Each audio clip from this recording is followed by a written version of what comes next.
Can't wait to have the people come here and literally stand before us and answer for the craziness they've been doing. Representative Baird is recognized. Thank you, Mr. Chairman and Ranking Member, and thank the witnesses for being here. And Dr. Yoho, it's always a good just when I can see you. But I want to express that the American people really deserve not to have their tax dollars spent on the programs that Chairman Mast mentioned earlier in his opening statement. And I really appreciated Emeritus McCall reminding us about how the U.S. aid came about.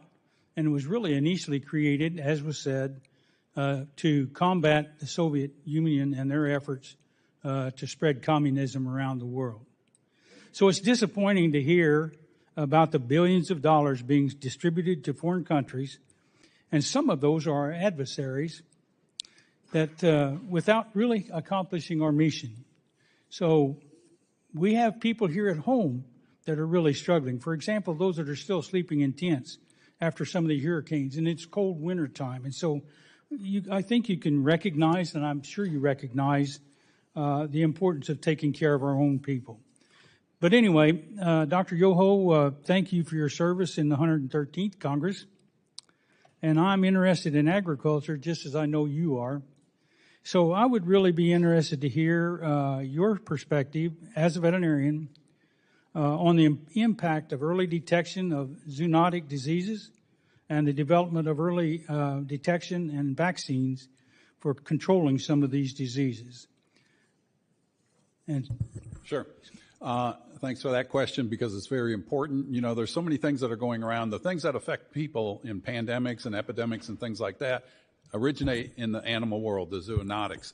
There's 27 viral families that come through, and we saw the effect of COVID. I mean, COVID is in the animal world. It's in the human world. The thing we're looking at now is H5N1, the highly pathogenic avian influenza.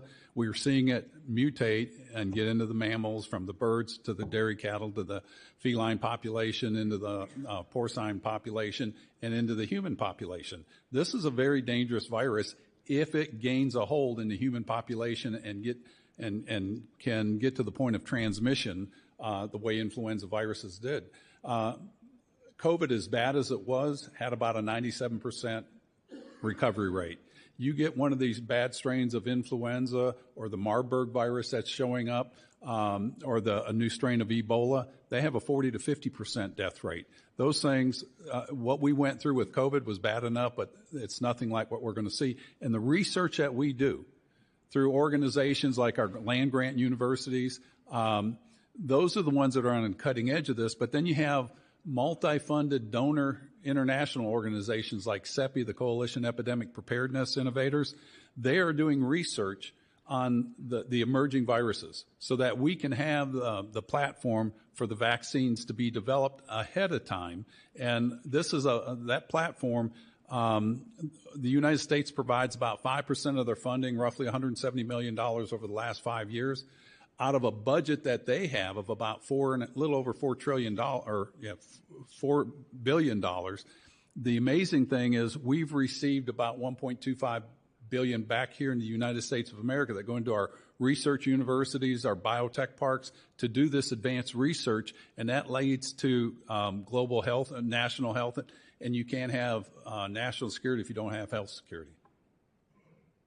So are you supportive of the idea that having people in some of these foreign countries allows us to have early detection?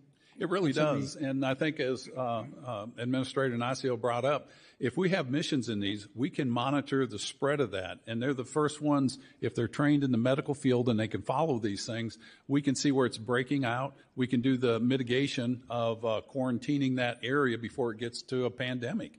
And again, this is national security. We don't want to cloud the good that they do with some of these programs that we heard that were abused that should never have happened, because that ruins the whole credibility of us. It ruins the credibility of the aid arm of the United States of America. And that's all I'm going to say. Thank you. Do either one of the other witnesses have a comment? We got about 28 seconds left. I agree with every single word of what Dr. Yoho just said. Thank you. He's absolutely correct. That's and good. I didn't think of adding in the zoonotic, the animal diseases, just from a veterinary point of view, in terms of monitoring. That's a very good idea. Stick around, we'll help. I would just add that these are important ideas, but we also have to strengthen the capability of other countries to be able to do it on their own. Countries in Africa and Latin America, it's like year after year we're spending a ton of money and we're not getting ownership from these countries. And that, to me, is a better, more mature relationship. Thank you.